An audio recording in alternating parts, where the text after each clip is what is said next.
from NJ.com, this is Talk is Cheap, a New York Giants podcast. We're talking Big Blue football all year round. Welcome, morning, Giants fans, and after a lengthy technical difficulty-induced hiatus, the Talk is Cheap podcast is finally back. We think. Of course, I'm Matt Lombardo. That's my good friend and colleague, Ryan Dunleavy. And training camp is in the rearview mirror. Eli Manning will start week 1 against the Dallas Cowboys. But, Ryan, the season opener is here. Real football is back. We don't have to pretend to care about preseason football anymore. The big roster decisions have been made. We'll debate some of them here. But the regular season begins in earnest on Sunday afternoon. Yeah, our training camp preview edition show canned. 4 other shows canned, but we believe we are taping right now, and that means week 1 is here. Hopefully this thing winds up working, and certainly, if not, it's just my neighbors, because we're in our new podcast studio, my kitchen table. Yep, my kitchen table with the great, what is this, surround sound of my walls. We have great acoustics here. Yes, acoustics. Yes. We could sit here and talk all we want, and that's what we're going to do about the Giants looking ahead to Sunday afternoon. And certainly, Ryan, it's a season where expectations are probably tempered for this team when you look at the NFC East and you look at their chances of making the playoffs for the first time since 2016 and second time since 2011. But it's a very new Giants team from the one that walked off the field against the Cowboys backups back in Week 17 last year. Yeah, certainly is. I mean, when you look at it on the offensive side of the ball, it's not that different. Except there's a guy named Odell Beckham who's not here, and his replacement Golden Tate's not here. So you're looking at 2 new starters on the offensive line and a new starting receiver.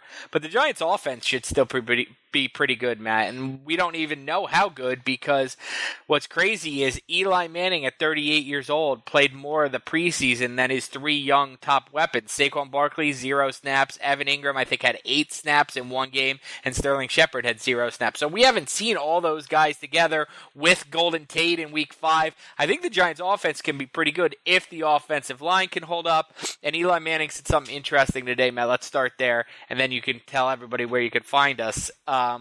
Eli Manning said today, because this is my big thing, right? Yeah. You fool me once, fool me twice, shame on me. Why is the Giants' offensive line going to be any different? You had new players last year. You brought in Omame, you brought in Hernandez, you brought in Solder, and you brought back Eric Flowers, though. And that's pretty much new. That's pretty much what he said. Is the difference this year is the new guys are veterans. So a lot of the problems that came up in the first 5 weeks of last season have already come up in training camp and already been solved, which I think is a really good sign. And I think that if you want to look for optimism along the offensive line, Ryan, you look at Nate Solder, how he finished last year versus how he started. I think part of that was getting up to speed with the Giants system, and part of that was building the chemistry with a rookie left guard in Will Hernandez. So Hernandez didn't just come back and pick up where he left off, finishing pretty strong a year ago, but there's that built-in chemistry already established and in place for the Giants, for Solder, for Hernandez to open up this season. So we'll break down the offensive line. We'll break down what you can expect from a new-look defense. And I have some thoughts on the offense moving forward as well. But if you love what you hear and we're finally back and you can finally subscribe and get these sent directly to you before anybody else gets them, go ahead and subscribe on the Apple Podcast Store. Check us out and throw us a like on YouTube. Leave us that 5-star review and let us know what you like, or even what you don't like, in the Apple Podcast section, because that really helps us grow the show. And you can follow Ryan, of course, on Twitter at RYDunleavy, and I'm at Matt Lombardo NFL. Yeah, and I gotta say, if something warms your heart, we're joking around about the technical difficulties and being in my house and whatnot. So it was heartwarming to see how many people on Twitter were like, "When's the next podcast? Where's the next podcast?" DMs, Twitters, emails. We have a following. People listen to us, Matt. Slightly less angry emails than we got from our boss about recording this podcast and getting it back to the people, but we're happy to be back. And I like doing this podcast. It's fun, and I think it's going to be a little You're a radio guy. Yeah, exactly. But it's a little bit more entertaining and easier to do when, we're sitting here in a room talking rather than trying to make it work all technically. But that's a lot of insider baseball for you going into how this show gets from our mouths to your car radio or your iPhone. Let's do some insider football now, Let's it's here. Let's do some insider football. I like it. And I think that Eli's comments today were certainly interesting. And I think that my bigger takeaway from his entire press availability was, I think he's finally, and he's typically pretty stoic, right? He typically blocks out the noise, ignores the narratives, all of those things. But you could tell today that I think that he realizes the stakes have never been higher for him. He made some sort of comment that he didn't realize it was his 16th season until one of us pointed it out. I think he knows that Pat Shurmur's message months ago that this is Eli's job as long as the Giants are winning, that there's some merit there, especially after what Daniel Jones did in the preseason. Yeah, I absolutely think that's true. I think Eli's been different this year. He's been a little more reflective, a little more willing to look back on his career, a little more aware, I think, of everything that's at stake. Let's call it what it is, Matt. Eli Manning has never played on a contract year, and that's not totally unusual for star players in a sport. You don't want them to get to a contract year because you don't want them to be on free agency. Right. Speaking of contracts, we'll get to Ezekiel Elliott in a second. There's a guy who the Cowboys didn't want to get to that contract year at a position where maybe it would have been prudent to. Yeah, so the Giants Eli's never had to start a season on a contract year, but that's because he's year to year at this point. And right. Don't rule out if Eli Manning has a good year, him being back in 2020. You and I have debated that for hours and hours lost in cyberspace on these podcasts. But, Eli Manning, look, this is a whole season. The number one storyline is going to be how long can he hold on to the job? If the team is winning, if the team is losing, but he's playing well, every interception he throws, we're going to look to see if Jones is warming up on the sideline. It's going to be a circus. And I think that the schedule sets up for them, Ryan, that it's now or never for Eli Manning, right? And the Cowboys, let's just call it for what it is. They are a more talented team than the Giants right now, top to bottom on both sides of the football. You look at Ezekiel Elliott and Saquon Barkley, probably a push. Dak Prescott is a better quarterback today than Eli Manning is today. Amari Cooper is probably a better wide receiver overall and a bigger, deep threat than Sterling Shepard or Cody Latimer or Russell Shepard, who are going to be the top three receivers. Offensive line, the Cowboys have one of the best offensive lines in the league. Zach Martin's an all-pro center among them. Defensively, Leighton Vander Esch, all-pro linebacker. Jalen Smith, all-pro linebacker. DeMarcus Lawrence, one of the top edge rushers in the NFL. And I know that you talked to a lot of Giants offensive linemen about him this week, and it was a great story. But they're just a more talented football team. So next week, week 2 against the Bills, Ryan, I really think that's now or never time for Eli Manning because they were 1-7 a year ago, 0-2 to open the year. They're not getting to 1-7 with Eli Manning at the helm this year. No, absolutely not. And look, I don't want to write the Giants off in this game because the Cowboys they're kind of an erratic team, right? I mean, weren't they like 13-3 2 years ago, but two of their losses were to the Giants. Then they weren't any good, and then they were good again last year. The Cowboys are not the Patriots. Like, the Giants could go in there and win. The Giants, Eli Manning, some of his best moments have been in Dallas. Yeah. I think of the opener a playoff, a few years ago. I think of a playoff win. I think of an opener. I think of a comeback. They were down 13 or so with 5 minutes left in the game. It ended on JPP blocking a field goal, but Eli let him back. But really, it's what have you done for me lately? And I think back, I was here. My son had just been born. You were out there. And I think back to last year when everything was a pass behind forget 2 yards down the field. Yeah. Every pass was behind the line of scrimmage. What did Saquon have, like 13 catches in that game? Yeah, and people label me as some Giants hater on Twitter and some eternal pessimist. You are. I am a pessimist. I will wear that label proudly, right? But that's the one area where if you're asking me why I'd be optimistic about the Giants winning this game or it going differently than last year's season opener or week 2 rather in Dallas, Ryan, it's that the Giants finally, over the second half of last year, figured out that Saquon Barkley can be used as a receiver. Go figure. That the guy could be someone that you could target 100, 110 times per year because you're absolutely right. In that opener, every pass was a dump off against pressure, a screen pass behind the line of scrimmage. And we saw during training camp many times Saquon Barkley lined up in the slot, lined up out wide, moving him around, wheel routes. Evan Ingram lined up out wide, lined up in line, 2 other tight ends on the field in those sets. Some unique brands of offensive football that we thought we were getting from from Pat Shurmur last year. But if that translates to how they start this year with Eli Manning behind that offensive line, yeah, I think that this could be a football game. And I think that the under-talented by comparison Giants could hang with the Cowboys. And in a division game, if it's close late, anything can happen. Yeah, I don't know. When I look at this team, I don't know how the Giants are going to defend the Cowboys. That's the part I keep saying, oh, here's how they could win because of Saquon or because the offensive line is better or Shepard and Ingram are playmakers. I just keep coming back to, I'm not sure if the Cowboys have the ball 7 times, I don't know how you stop them from scoring 7 touchdowns. I can't wrap my head around it. I've said this a million times. There are 2 ways to play defense in the NFL. You rush the passer with Justin Tuck, JPP, OC, Strahan, Kiwanuka. Yep. Or you suffocate the receivers with Richard Sherman, Earl Thomas, that vaunted Legion of Boom secondary. And I don't think the Giants really can do either. They don't have either. I don't know that the secondary is good enough to shut people down. Yep. They only have one corner who's really played NFL football in Janoris Jenkins. Everybody else is a question mark, a second or first year player. Bethea is 35 years old. Jabril Peppers has had a pretty nondescript first 2 years.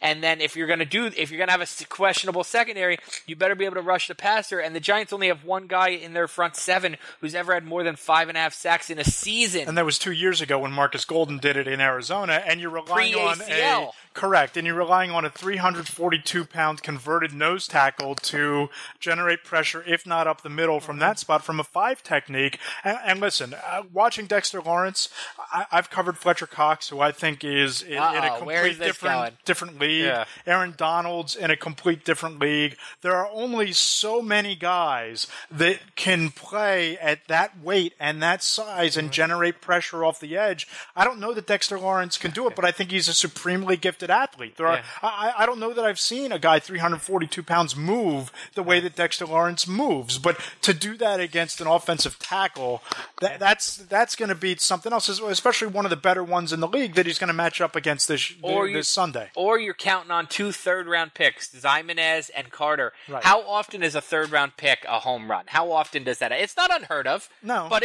maybe once every 5-6 years, your third-round pick is a legit impact player. Yeah. Right. You're asking for it to happen twice with back-to-back third-round. If Ximenez or Carter is a huge impact player, that's a win. The Giants need both. Yeah, and they're very high on Lorenzo Carter, and I think for good reason. I think Carter has a chance to come close to that double-digit sack number if he's that used would be properly. A home run third-round pick. No doubt about it. And I think Ximenez, we saw it in Cincinnati in the preseason when he had 2 sacks. There's a guy who can be disruptive. But he's a rookie. Yeah. And you're asking a kid who played at Old Dominion in his first game in Jerry World against the Cowboys to make an immediate impact. And that's a lot to ask. Can it happen? Sure. Will it happen? Who knows? And we've only talked defensively about the secondary and the defensive line. What about the linebackers who haven't been able to cover a tight end in 4 years? I don't know that Alec Ogletree, the way he played in coverage last year, could cover you right now. Yeah, and Tate Davis and Ryan Connolly and another rookie, a 5th-round pick. And I'm missing somebody else in the middle there. It's just Stupar. It's just like I don't understand. They've never been able to cover Jason Witten. They haven't been able to cover a tight end for 4 years. I don't know. I don't know how the Giants are going to get the Cowboys off the field. I think they might be able to win a score fest. They might be able to keep up. I wouldn't be surprised if it's 38-30, something like that, but I just don't see how the Giants, you know what, our colleague Darryl Slater wrote this. If James Bettcher can take this defense and lead them to be a top 10 defense or something, he's going to be a very attractive head coaching candidate because he does not have a lot of big names to work with. No doubt about it. And I think that they're just now, Ryan, starting to get the type of 3-4 talent to run his scheme the way that he wants to run it. And I think part of that is bringing in guys like Bethea and Marcus Golden and having Kareem Martin here and Olsen Pierre along the defensive line who are familiar with the scheme and played under Bettcher before, because you and I watched all of last year, right? And I didn't get the sense that we were getting some sort of blitzkrieg defensive coordinator in James Bettcher with the way he called games for the Giants last year, but that was his exact reputation in Arizona. In Arizona, sure, he had Patrick Peterson, one of the best cornerbacks in the league, but that was a defense that consistently was in the top 5 to 10 in sacks and generating pressure on the quarterback. If the Giants can do that, they're going to be in a position to win a lot of football games. It's just I don't know that I think they're just too young at too many spots to do that consistently this year. I just think they have so many question marks on defense. They're so reliant on if Lorenzo Carter takes the next step, if Antoine Bethea plays like a younger version of himself, if Jabril Peppers takes the next step, if Marcus Golden is healthy, if.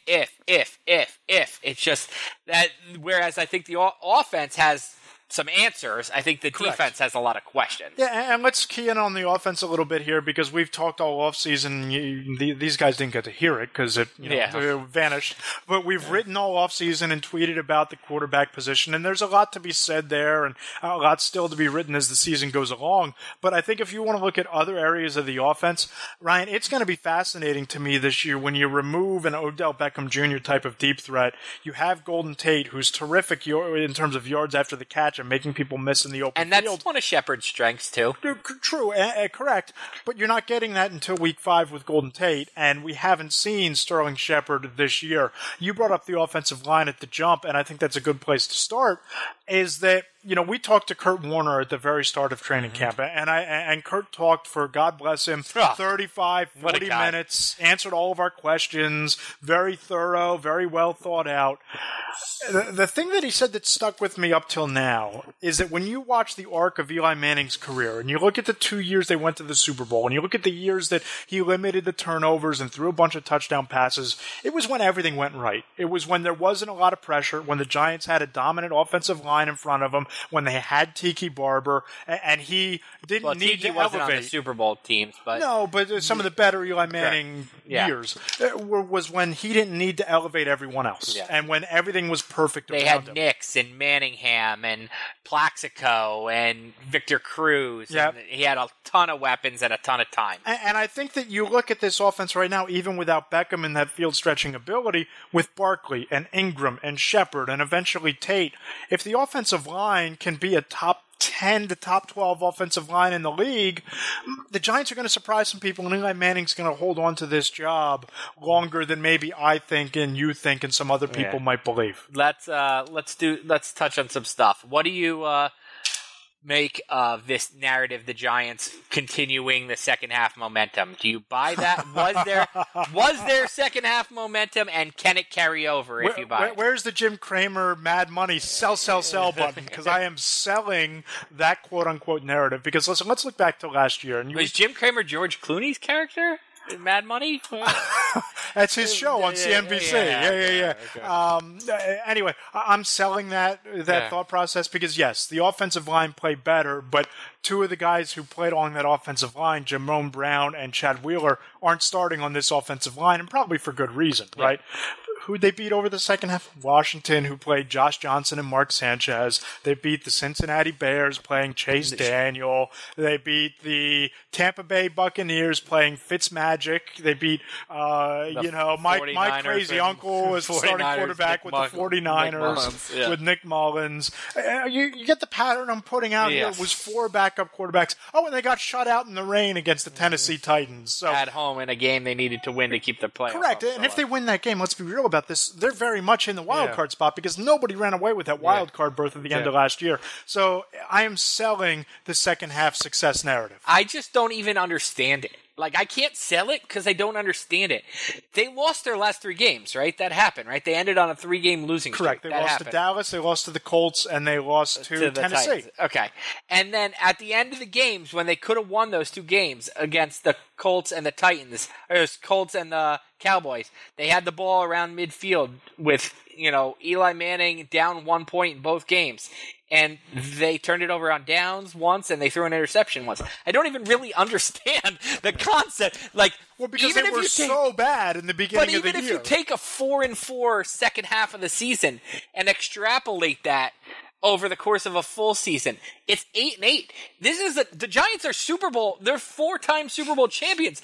Is 8-8 the goal? Are you the New York Mets where it's just like, oh, we're not early eliminated. We're playing games that matter in December. Like, no, like that's not good enough, 8-8. Like, is that improvement? Yes. But 8-8 is the worst thing this team could be, Matt. Go 2-14 or go 12-4. Because if you're at 8-8, there's going to be a portion of the fan base and a portion of the building that says, we're very close. How about one more year of Eli?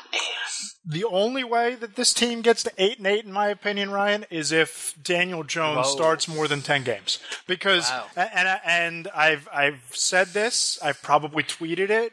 If I haven't tweeted it, I'm saying it right now, that when I watch Daniel Jones, he looks like the type of kid that can elevate his teammates and make the players around him better.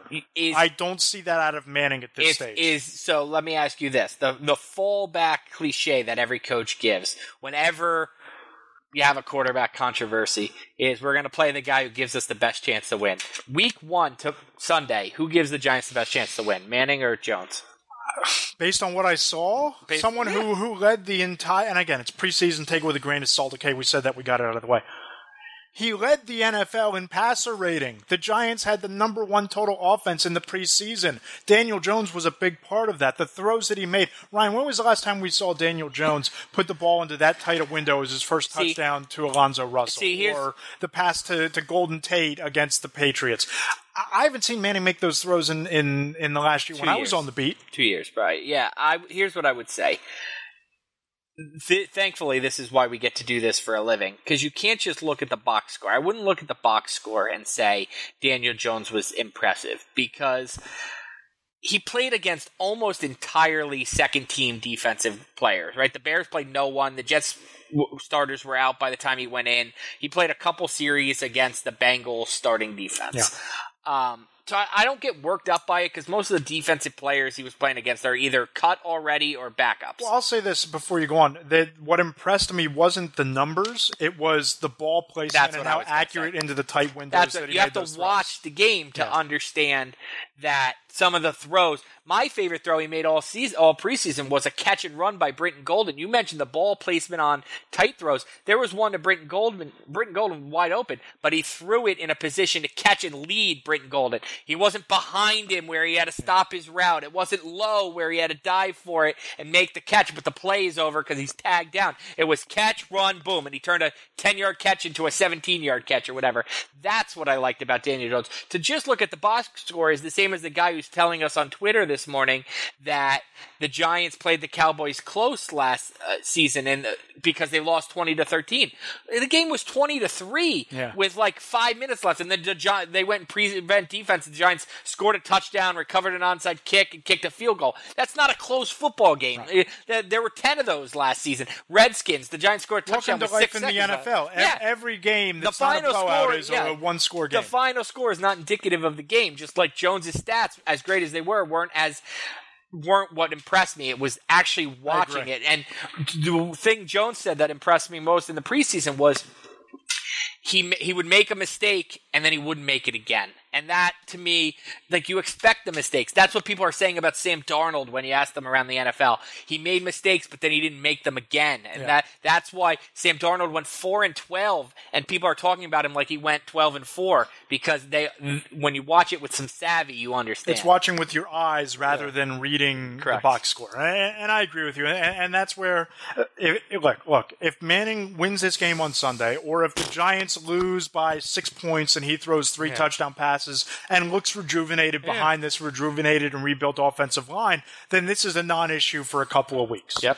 But if they lose to the Cowboys and Eli throws 2 or 3 picks and doesn't look good, and then they come back home against the Buffalo Bills and he doesn't look good that's when it's not just you and I, it's not just the fans, it's not just people on talk radio. That's when I think people in that building are going to start to look around and say, okay, we can't let this season completely slip away. And back to your original premise to this conversation, who gives us the best chance to win? And at that point, if they're 0-2, I think there are going to be some very hard conversations being had inside that facility. I think 0-2 is a fair point. I don't think anything he does on Sunday is going to take him him from starting the home opener against the Bills. It's just no, I agree, and I don't think you can didn't have bring him back to Jones's give him first one game. start be at home. Yeah, it doesn't matter. You just didn't give him one. You didn't bring him back. Correct. You didn't go through all this to start him one game. Correct. I don't even know if you did it to start him 2 games. I think even at 0-2, he'd still be the quarterback, but we could debate that next week. Yeah. Let's have some fun. Training camp. Give me a couple guys besides Daniel Jones who, were impressive to you. Training camp and the preseason games combined. Give me 2 or 3 names. I'm going to give you a guy who's no longer here, Alonzo Russell. I mean, he's a guy that I thought was a hustle guy the entire camp. I wrote about it a couple of different times, that he developed such a strong chemistry with Daniel Jones. Very surprised he's gone. And then in the preseason finale, he catches 2 touchdowns, including the walk-off. I thought he did everything he needed to do to make the roster. I'm kind of surprised he's not here. Was kind of surprised at how well he played. On the defensive side of the ball, I think it's got to be Dexter Lawrence. I think he's a guy who brought his lunch pail to work every day, and you could just see how disruptive he has a chance to be. I thought Cody Latimer had a very impressive preseason. He showed a gear I didn't know he had speed-wise getting down the field, and I like the way he high-pointed a couple balls, just jump balls, using his size, going up and get it, rather than letting the ball come to him. He went and got the ball. Very impressed with Cody Latimer. I don't know what to make of him because he hasn't had a huge big numbers in his career. He was injured last season. He's been injured a lot. Maybe this is his breakthrough. I did a story in August earlier this in training camp where Nate Burleson's kind of the guy that Shepard or Fowler or Latimer wants to be, the guy who had his best had his best years of his career, ages 28, 29, 30. Maybe that's what these guys could do. Latimer, I thought, impressed me. O'Shane Zemaina's impressed me, the way he got after the quarterback. Even if he's just playing third down, specialty pass rushes, whatever.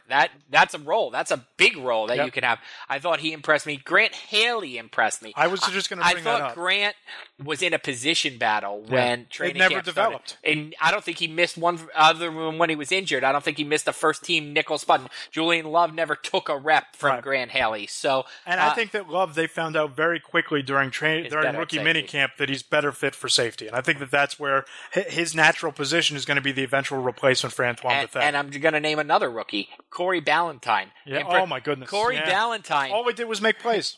Cory Valentine, I don't think he was on my initial 53-man roster projection. I thought they might practice squad him, especially after the tragedy that left him shot in the butt and, limping and hard to get back. Cory Valentine had a tremendous camp. He made interception after interception in the practices. Around the football. Yeah, and the games, knocking down pass breakups, getting his hand in there, jarring the ball loose. He was so impressive. He didn't even have to play in the 4th preseason game. Yeah. He was so safe. They didn't want to risk injury. I mean, Cory Valentine had a tremendous to go from Washburn University, where the people are lovely, but the football is Division II, to make that jump so quickly. I have high expectations for Cory Valentine. Yeah, I think, and I haven't written this, but I think that if he plays well, and if the Giants are out of it in a couple weeks, hot take. I think that he could be a reason why the Giants trade Janoris Jenkins this year. I think that he could make Janoris Jenkins expendable. I have 3 words for you. Do you know what they are? Business is business? Yes, business is business, baby. That is a Jackrabbit quote we heard probably 20 times last year about the trade deadline. Business is business. But, hey, look, maybe the Giants won't be in that position. Maybe they'll be winning. Let's do some over-unders, some true-false. Let's give the people, it's a season preview edition of Talk is Cheap. Saquon Barkley, what did he have last year? 91 catches? Yes. Over-under? Over 91. Because I think it's going to be a struggle for the first 4 weeks to push the ball deep without Golden Tate. I think he's going to benefit from that. I think he can be a guy who's 110-ish in terms of catches, and I think there's a legitimate chance, and I've been saying this for weeks, 1,000 yards rushing, 1,000 yards receiving. I think that's MVP stuff. About the range where he's going to be this year. So then I'll ask you, this is probably over 352 touches. That was his gonna have to be. Yeah. Yeah. More catches in the 12 games they play together. Golden Tate or Sterling Shepard. Who's the number 1 receiver? I think you got to go Sterling Shepard because I think he's going to have a chance in the first month of the season to build up some momentum, fortify that chemistry with Eli Manning, and you can move him around a little bit more than you can Golden Tate. I think Tate is much more of a slot guy, whereas Shepard's kind of versatile. Leading sacks guy. That's going to be tough. I will go. Man, that is so tough here because That's you don't. the idea. That's what Talk is Cheap is all about. We give you the tough stuff. You don't want to go chalk. I would probably say leading in sacks. Alec Ogletree? Alec Ogletree over Carter? Carter was your guy. You said he had 10 sack potential. I didn't want to go chalk because Carter is chalk, but bust out play Alec Ogletree, probably Carter. I'll go Golden leads the team in sacks. It's a good one. Let's see, what else can we throw at You're putting me on the spot here. Yeah, well, that's the idea here. Daniel Jones, first start. I'm going to go we'll go this. Latest. Earliest, week 3 in Tampa. I think there's a legitimate chance. New England is what, week 7? Week 6. Week 6. I'm going to go week 6 in the following week. Week 7 against the Arizona Cardinals. Your window is 3 to 7. Yep. Yours? My earliest, I'll say, is week 4. Wow. I just don't see 0-2. You can come back from 0-2. You can't really come back from 0-3. No. I'll say earliest week 4. My latest, I'll still say. You're going to say week 15. I am. I'm going to say when they're eliminated from playoff contention. But I just don't see. Look, again, we've done podcasts. I wish you could hear them. I wish you had me on the record. I'll own up to it. I've been saying all along that I thought that's when it would be. I no longer think that. And what I was pretty steadfast in that Arizona game. Yeah, week 7. And I would say, no, you're nuts. I would say, no, you're nuts. It's when they're eliminated from the playoffs. I've come off that. I still don't think it's week 2, week 3. I still think I could be the Arizona game is probably the game I'd circle, like you said, week 7. Your latest is probably my most likely. Yeah. Because I mean, Jones was so impressive, and then you hear Shermer. How about? I wish we did more podcasts. How about Shermer saying? Standing at the podium and saying, "It's time to call all the doubters and ask them why they didn't like Daniel Jones." That is an incredible thing to say, Matt. Like, I've been around sports a long time. You've been around the NFL a long time. Like, isn't the idea to slow your roll, so to speak, hey, guys, let's put the bar, I wish you could see where my hand is right now. It's like 2 inches off the floor.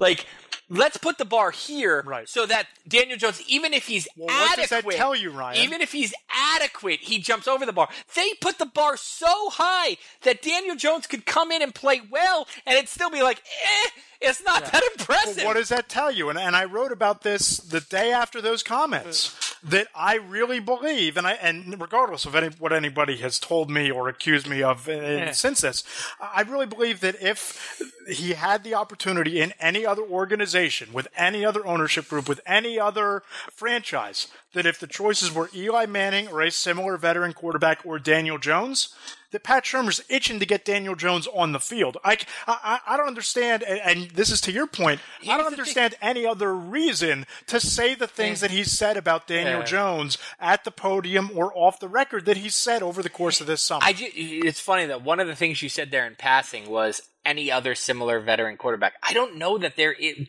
Dan Duggan, who used to work with us, and I were talking today, I don't know that there is another similar veteran to Eli Manning. It would have been Brett Favre.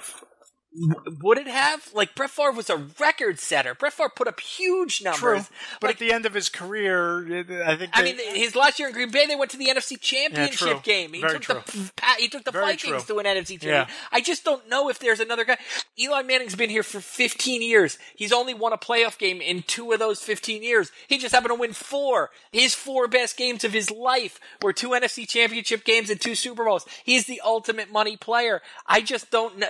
What quarterback is around for 7 straight years of 1 playoff loss? Like, I'd have to go back and look at Dan Marino back in the day, like maybe. This. No, there's not. It's a one of a kind. Yeah, but Dan Marino is the greatest statistical quarterback of all time. But I'm trying to think back to those Dolphins. Eli Manning's 2 games over 500. Right, exactly. But yeah, I think that the reason you're hearing all of this being pumped up about Daniel Jones is the head coach is itching to get him on the field. He's itching to get him leading his football team. Give me the biggest key to Sunday. The Giants win this game if the defense can hold the Cowboys under 24 points. I'm just going to keep harping on the defense. It's my biggest question mark. If the Giants can win the game with 25 or more points, then I think they have a chance. I was going to say that if Eli Manning doesn't turn the football over and doesn't get sacked, I think that if he does those things, that means that the offensive line is delivering on the promise the Giants have been making all offseason, and that could mean that they're moving the ball and Saquon Barkley's doing his thing. But if he's facing pressure and if he's turning the football over, it's going to be a struggle. Let's talk about one other thing here that's very newsworthy today. Ezekiel Elliott signed his contract. Yep. Something nuts, like 6 years, $90 million, 8 years of control for the Cowboys. It's an Odell Beckham contract, is what it is. As $90 million highest in new ever money. Highest ever for a running back. So let's take it from two points of view. Number one, what does it mean for Sunday? What it means for Sunday is you're going to see Ezekiel Elliott on the field for the Cowboys, right? You think you're going to see 25, 30 touches of Ezekiel Elliott? I think you'll see 20 to 25. So it's pretty similar or slightly less than he would have if you had a... Put it this way, I think you'll see him on the field for 25 to 30 snaps. I don't know how many of those are going to be carries. So less. That's a 15 to 20. That's a less workload than you would have got. Correct. So it's still a win for the Giants. This holdout is still a win for the Giants that you're going to get a little less Zeke than you would have got. Probably. Yeah, okay. I would agree with that. I think he'll play. I think you're going to get a little less, and I think that works out for the Giants. Number two is my first thought, and I think it was your first thought too, is, oh my gosh, what does this mean for Saquon Barkley? I mean, oh my gosh, that boy is going to get paid. You did an excellent job. You called a couple agents. Yep. Joel Corey, a former agent who works for CBS Sports, who's great on contracts. What'd they tell you? Yeah, the first agent I spoke to said, and this is a pretty prominent agent with some big-time clients, he just texted me back one word: more. You'd be asking for much more for Saquon Barkley, in large part because not only is he potentially as good, if not better, already than Ezekiel Elliott, but because he's the face of your franchise, and as you pointed out in one of the better pieces of journalism that I've read in some time, he's now the face of the NFL. Move over Peyton Manning, move over Aaron Rodgers. Saquon Barkley's not going to keep John Mara awake at 2 a.m. You're not going to have any sort of off-the-field domestic violence issues or anything like that with Saquon Barkley. There's not going to be a white substance and a pepperoni pizza in France with... No. You probably don't have to worry about that either.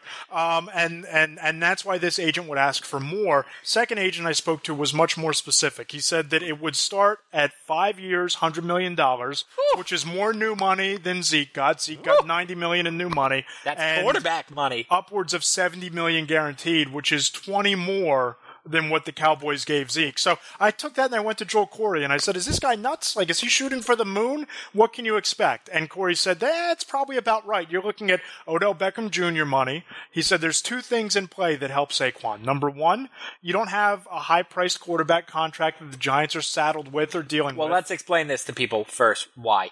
So according to NFL rules, you can't negotiate a contract until after your third season. So correct. Saquon Barkley cannot negotiate, no matter what he does this season. Until after next season. Is not even eligible for an extension until after the 2020 season. Yep. So there's no holdout coming. He can't even, it's not even allowed. 2020. Right. And then the Giants really have control of him through 2022. Correct. Because they have the fifth-year option.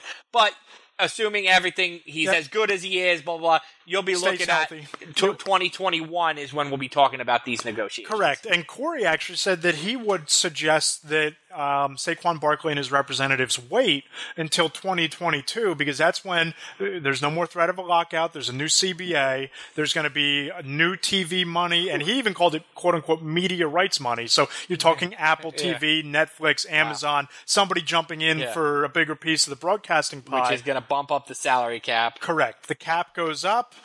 Player salaries go up, so too will this type of a contract. Media salaries go up, maybe. Maybe if we get a job at Apple or Netflix or Amazon. But yeah, that's what I was told. Upwards of $100 million with $70 million guaranteed from one agent, and Corey telling me, Joel Corey, that is, if you wait until 2022, you could be looking at Odell Beckham type of money. Wow, that is, for a running back, that is crazy. Jeez.